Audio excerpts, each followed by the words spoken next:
Hello friends, this is Annette of AnnetteLeonard.com, and thank you again for joining me for another moment for chronic wellness.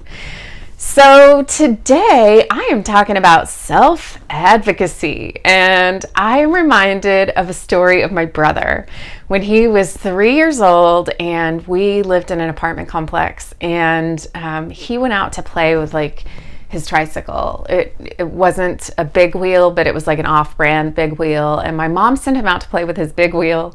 And he came back home and he did not have his big wheel. And my mom was like, James, where is your big wheel? And he was like, the big kids took it. And she was like, well, go get it. And he said, they can have it.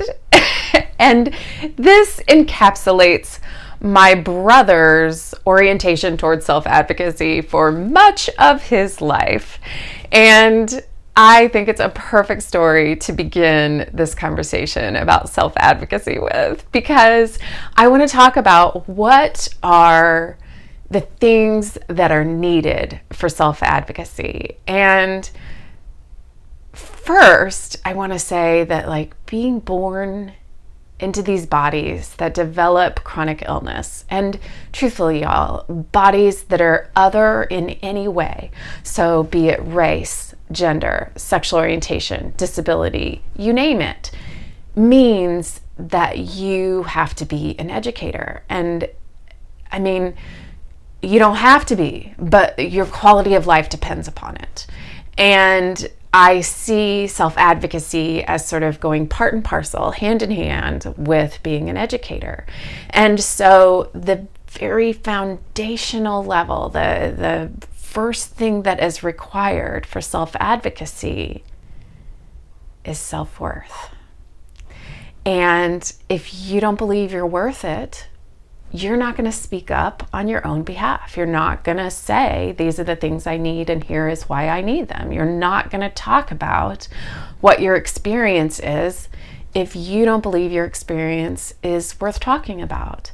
And so we come back to this I am enough, I am worth it, that I am not these illnesses, that self-love is the key to it all. And even if you don't feel like you have the big enough components to call it self-love, self-worth.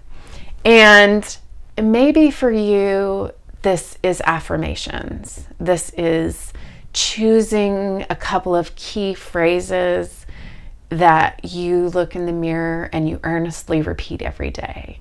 Or maybe this starts with gratitude and taking stock of all of the things you have to be thankful for. Or maybe it's a contemplative practice that puts you in touch with your soul's essence and the eternal nature of your being. Or perhaps it's the little ones in your life and how much you realize they are tuned in and keyed off of your experience, and that if you don't believe in your own self-worth, how are you going to teach them to believe in theirs? There are all different kinds of springboards for self-worth, and any one of them is worthwhile and valid. What is most important is that you take that leap, you do that spring, you jump off that board into the pool of self-worth, grounded knowingness in your own value that is not diminished or lessened by being a person who experiences chronic illness. Self-worth, we need it in order to advocate for ourselves. That's my thought on this rainy Tuesday, coming at you live. So much love, and wishing you greater self-worth. Whatever amount you've got, more of it. More.